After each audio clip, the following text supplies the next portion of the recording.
네, 이렇게 간밤에 있었던 소식들 함께 들여다봤는데요. 그렇다면 시장 상황은 어떻게 마무리됐을지 조금 더 자세하게 들어보겠습니다. 김민아 캐스터, 네, 마감 상황 전해주세요. 네, 유럽의 주요국 증시들 일제히 상승한 채로 거래를 마쳤습니다. 그 전 거래일까지만 하더라도 이탈리아에서 횡재세를 부과한다는 소식 때문에 급락을 한 바가 있었는데 이번에는 은행주들을 중심으로 해서 상승 마감에 성공을 한 건데요. 범유럽 지수인 유로스톡스 50 지수 함께 살펴보도록 하겠습니다. 네, 유로스톡스 50 지수 살펴보시면 0.66% 마찬가지로 상승률을 나타냈고요. 4,317포인트의 종가를 형성했습니다. 이번에 이탈리아 재무부에서 은행에 대한 횡재세 과세 한도를 위한 이 위험 가중 자산을 0.1%로 제한을 하겠다고 밝혔는데요. 이탈리아 정부가 은행에 부과하는 횡재세 규모를 당초 발표했던 것과 비교했을 때 축소할 것이라는 소식에 투자 심리가 개선이 되면서 이번에는 은행주들을 중심으로 다시 한번 상승하는 흐름이 나타났습니다. 그래서 프랑스 까크 지수, 영국 지수, 그리고 독일의 닥스 지수까지 일제히 상승 마감에 성공했습니다. 이어서 원유 선물 가격 흐름 살펴보겠습니다. 원유 가격 보시면 84달러 선까지 치솟았는데요. 상승률 보시면 1.57%로 2% 가까이 되는 상승률을 나타냈습니다. 최근 들어서 이렇게 원유 가격이 치솟고 있고 강세 흐름을 나타내고 있는데요. 이번에는 미국에서 왔던 호재 소식에 민감하게 반응하면서 이렇게 원유 가격도 84달러 선까지 올라갔다고 보실 수가 있습니다. 미국의 휘발유 재고가 266만 배럴 감소했다고 하는데요. 시장의 예상치는 30만 배럴 감소할 것으로 예상이 되고 있었습니다. 이것과 비교했을 때 이 감소했던 양 자체가 예상치를 크게 웃돌았기 때문에 이 재고가 감소했다는 소식이 원유 가격에는 상방 압력을 가하면서 84달러 선까지 올라가도록 했습니다. 네, 이렇게 원유 선물 가격 흐름과 유럽 증시 마감 상황 전달해 드렸고요. 이어서 미국 증시 마감 상황은 SH인베스트먼트 김선영 연구원 통해서 들어보겠습니다. 네, 연구원님 안녕하세요. 네, 안녕하십니까? 네, 지난밤 미국 증시 마감 상황 궁금한데요. 어떻게 마감했을까요? 예, 내일 개장 전 발표되는 7월 CPI 결과를 앞둔 경제 심리와 미중 무역 갈등에 따른 우려가 높아지면서 오늘 뉴욕 증시는 하락 마감됐고 지수별로는 다우지수가 0.5%, S&P 500은 0.7, 나스닥은 1.17, 소형주 중심의 러셀 2000 역시 0.8%의 하락으로 거래를 마쳤습니다. 시장 전문가들은 7월 CPI가 전년 동기 대비 3.3%, 전달 대비로는 0.2% 상승했을 것으로 기대하고 있지만 만일 물가지수가 예상 밖에 큰 폭의 오름세를 보일 경우 연준의 긴축 정책에도 변화를 줄 수 있다는 분석입니다. 여기에 미국 정부가 대통령 행정명령으로 자국의 사모투자펀드와 벤처 캐피탈 등 모험 자본의 중국 투자에 제한을 걸기로 한 점이 갈등 심화로 이어질 것이라는 우려로 이어지면서 장중 투자 심리를 위축시켰는데요. 해당되는 분야는 양자 컴퓨팅, 인공지능, 그리고 첨단 반도체 등 3개입니다. 오늘 업종별로는 헬스케어, 필수 소비재, 부동산 등이 상승했던 반면 IT와 금융, 운송, 임의 소비재는 약세를 보였고 베이주마크인 10년 만기 국채금리는 전일 대비 하락한 4.012%, 달러 인덱스는 0.1%의 소폭 약세를 보였습니다. 오늘 특징 종목들을 보면 예상을 상회한 분기 실적 발표로 플로리다주 기반의 에너지 드링크 업체 셀시어스 홀딩스가 20.4%의 폭등세를 보였고 반면 메타버스 게임에 대한 수요 감소와 경쟁 심화를 이유로 예상을 하회한 분기 매출과 연간 전망을 하향 제시한 게임 플랫폼 업체 로블록스는 21.9%의 폭락으로 거래를 마쳤습니다. 역마진과 고객 채무 불이행 등으로 인해 미국 은행들의 2, 4분기 손실이 190억 달러에 달하는 것으로 집계되고 있습니다. 파이낸셜 타임즈는 은행들 대출 기관들이 지난 분기에 회수 불가능한 것으로 표시된 대출 손실로 무려 189억 달러를 보고했으며 이는 지난 3개월 동안 전분기에 비해 17% 가까이 증가한 것이며 지난해 같은 기간에 비해서는 75%가 급등한 수치라고 보도하면서 전체적으로 은행들은 대출 100달러당 61센트를 잃었다고 지적하고 있는데요. 이는 2020년 2분기 이후 가장 큰 손실로 이 같은 손실이 연방준비제도의 공격적인 금리 인상 실시 후 변동금리 대출을 가진 사용자들이 상환을 하지 못하면서 발생한 대출 손실 때문이라고 분석을 하고 있습니다. 한편 미국 은행들은 2, 4분기에 대선 충당금으로 약 215억 달러를 쌓았으며 이것은 2020년 이후 최대이자 10년 동안 세 번째로 높은 금액이라면서 최근 은행권의 손실의 과반은 신용카드 대출에서 발생했다며 미국 소비자들의 신용카드 부채는 2분기 중 1억 300억 달러로 치솟았으며 이 가운데 107억 달러가 손실로 처리됐고 상업용 부동산에서는 11억 7천만 달러의 손실이 발생했으며 이것은 전분기보다 약 2배 늘어난 것으로 10년 만에 최고치라고 지적을 하고 있습니다. 미국의 무역 적자가 수입 감소로 인해 2개월 연속 감소했습니다. 상무부에 따르면 6월에 미국 무역 수지 적자는 655억 달러로 전달 대비 4.1% 28억 달러 감소했는데요. 무역 적자는 지난 4월 전월 대비 22.8% 급증했지만 5월에 마이너스 8.3%에 이어 6월에도 2달 연속 감소세를 보였으며 수출이 2,475억 달러로 전달 대비 0.1% 소폭 감소했던 반면 수입이 3,130억 달러로 전달 대비 1% 감소하며 적자 폭을 줄였다는 가운데 글로벌 공급망에서 중국산 의존도를 낮추려는 노력이 지속되면서 대중국 무역 적자가 228억 달러에 그쳐 전월 대비 21억 달러가 줄은 것으로 나타났는데요.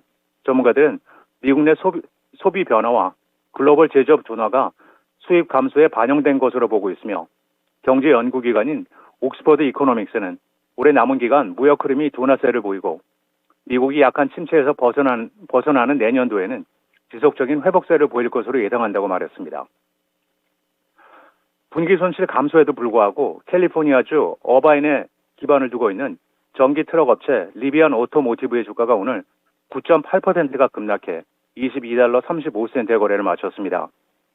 리비안의 2, 4분기 매출은 11억 2천만 달러, 주당 조정 손실은 1달러 8센트를 기록했고 매출은 컨센서스인 10억 달러를 10% 이상 넘어섰으며 손실 역시 컨센서스인 1달러 41센트 손실보다 크게 적은 수치였고 특히 전기차 스타트업에서 가장 중요한 지표로 판단되는 올해의 연간 생산량 지침을 종전에 5만 대에서 5만 2천 대로 올렸지만 회사가 이익을 달성하기까지 상당한 시일이 걸릴 것이라는 애널리스트들의 분석이 주가 하락을 가져온 가운데 증권사 골드만삭스는 최근 전기차 시장에서의 가격 경쟁을 고려할 때 리비안이 수익성에 도달하기까지 오래 걸릴 것이며 지속적인 현금 소진을 고려해 투자 의견을 중립으로 유지하며 목표가를 23달러로 제시한다고 말했습니다.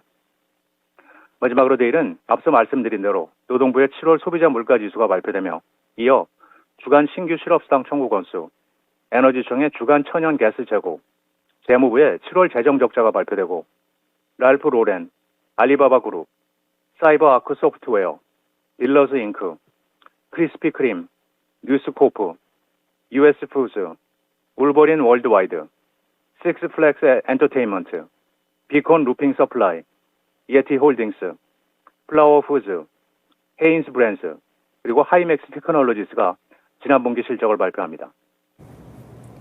네, 이렇게 실적 발표 일정까지 함께 들어봤습니다. 오늘 말씀 고맙습니다. 네, 감사합니다. 네, 유럽 증시에 이어서 미국 증시 마감 상황까지 함께 전달해 드렸습니다. 이어서 국내 증시 전일 시장 어떻게 마감을 지었을지 함께 살펴보도록 할 텐데요. 국내 증시 정말 오랜만에 양 지수가 모두 다 빨간불을 켜냈습니다. 코스피 지수도 결국에는 상승 마감에 성공을 했고요. 굉장히 강한 흐름으로 거래를 마쳤습니다.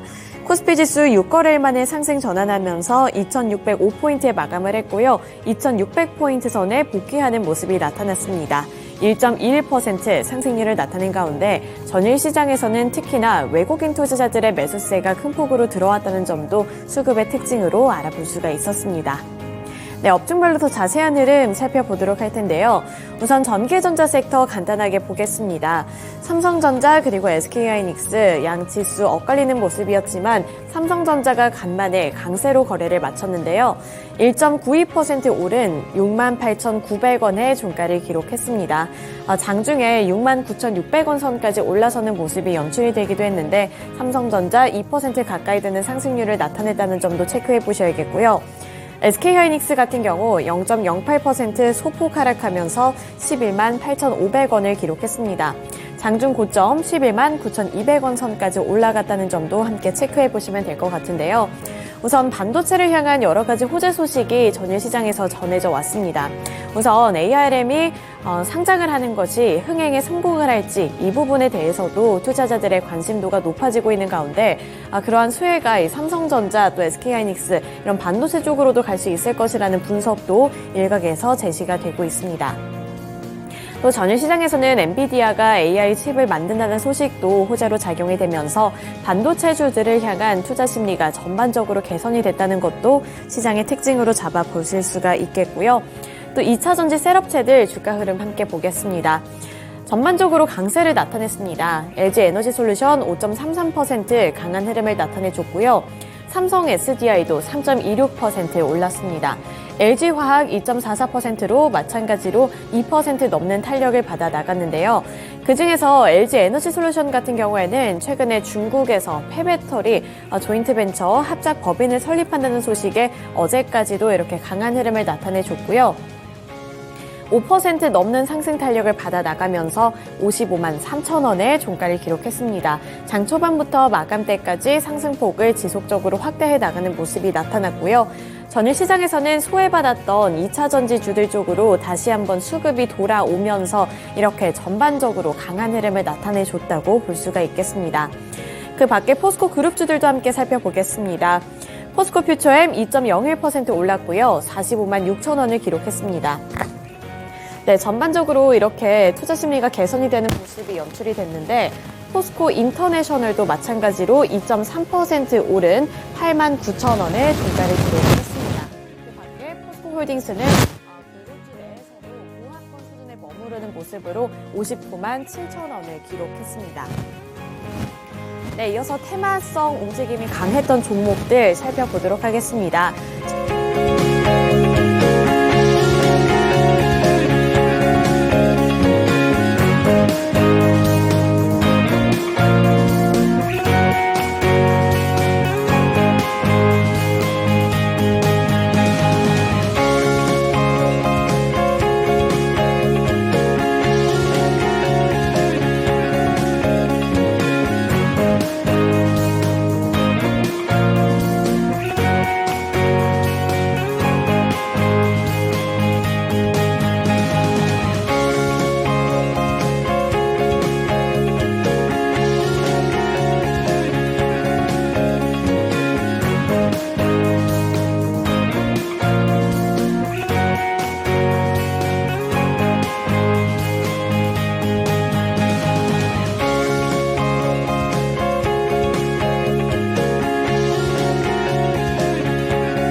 잠시 오디오가 고르지 못했던 점 양해 부탁드리겠습니다.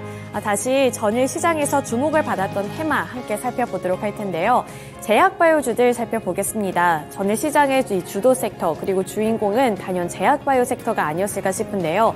다양한 호재 소식이 겹쳤기 때문이었습니다.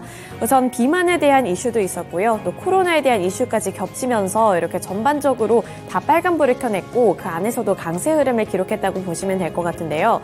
우선 전일 시장에서는 이 비만 치료제에 대한 관심도가 매우 높아졌습니다. 미국에서 일라이릴리 비만 치료제와 관련되어 있는 기업이 호실적을 발표했다는 소식이 전해지면서 국내 증시에서도 이 비만 관련 종목들이 급등하는 양상을 나타냈고요.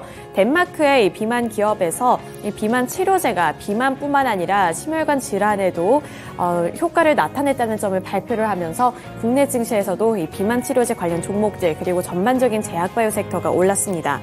우선 이런 세부적인 내용에 들어가기에 앞서서 증권가의 평가도 함께 살펴보셔야 될 것 같은데요.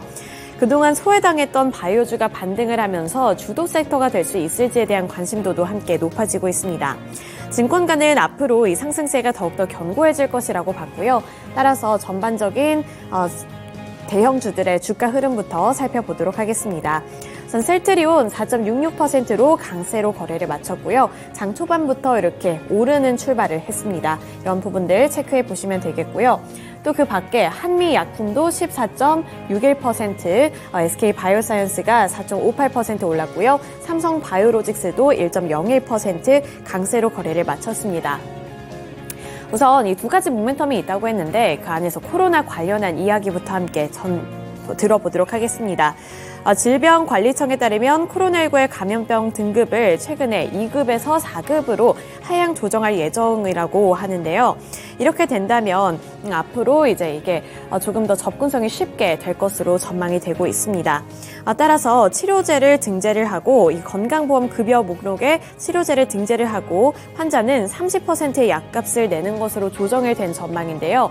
이렇게 코로나 치료제의 가격이 오를 수 있다는 점도 코로나 관련주들의 투자 심리를 개선을 시켰고요. 또 글로벌 제약사에서도 백신의 가격을 올릴 수 있다라는 전망까지 겹쳐지면서 코로나 관련 종목들 일제히 올랐습니다. 또 최근 들어서 코로나 확진자 수가 급증을 하고 있다는 점도 투자 심리를 개선시키는 요인으로 작용이 됐는데요. 따라서 대표적인 종목들만 빠르게 보고 넘어가 보도록 하겠습니다. 대표적인 종목으로 SK바이오사이언스 앞서 말씀드렸다시피 4%대 강세를 기록을 했고요. 그 밖에 일동제약, 신풍제약, 진원생명과학, 현대바이오라든지 랩지노믹스까지도 일제히 강세로 거래를 마쳤습니다. 네, 이어서 비만 관련 종목들 살펴보겠습니다. 비만 관련 종목들 살펴보시면요. 대표적인 종목이 인벤티지랩이었습니다. 인벤티지랩 29.9%로 상한가를 기록을 했고요. 22,200원을 기록을 했습니다. 이 비만과 관련해서는 앞서 말씀드렸던 이 글로벌 호재 소식에 민감하게 반응을 했다는 점 체크 포인트로 둬보시면 되겠습니다. 네, 이어서 코스닥 시장으로 넘어가 보겠습니다. 코스닥 지수 4거래일 만에 상승 전환을 했고요. 900포인트 선을 회복을 했습니다. 1.86% 상승한 908포인트의 종가를 기록을 했는데요. 전반적인 섹터별 흐름 살펴보겠습니다. 네, 에코프로 그룹주들 전일시장 반등을 했습니다. 에코프로가 4.64%로 강세를 기록을 했고요. 따라서 종가는 112만 7천원 선까지 올라갔습니다. 또 에코프로 BM의 경우 1.33% 오른 34만 3,500원을 기록했다는 점도 체크해 보시면 되겠고요. LNF 4.18%로 강세를 기록했습니다. 2차 전지주들 쪽으로 다시 한번 수급이 유입이 되면서 저점 매수가 들어왔다는 점 체크해 보시면 되겠고요. 제약바이오 섹터 마찬가지로 코스닥 시장에서도 급등을 했습니다. 우선 시젠 같은 경우 4.85% 올랐고요. 그 밖에도 보시면 셀트리온 그룹주들도 일제히 강세로 거래를 마쳤습니다. 셀트리온 제약 5.28% 올랐고요. 셀트리온 헬스케어도 빨간불을 켜내면서 거래를 마쳤습니다. 또 앞서서 살펴드렸던 이 비만 치료제 관련한 종목들이 올랐는데 코스닥 시장에서는 펩트론 보겠습니다. 펩트론의 주가 26.84% 강세를 기록하면서 33,550원을 기록했습니다. 나머지 테마 관련 종목들 일제히 강세를 기록했다는 점까지 참고해 보셔야겠습니다. 네, 이렇게 특징주들까지 함께 알아봤고요. 지금까지 글로벌 증시 마감 상황이었습니다.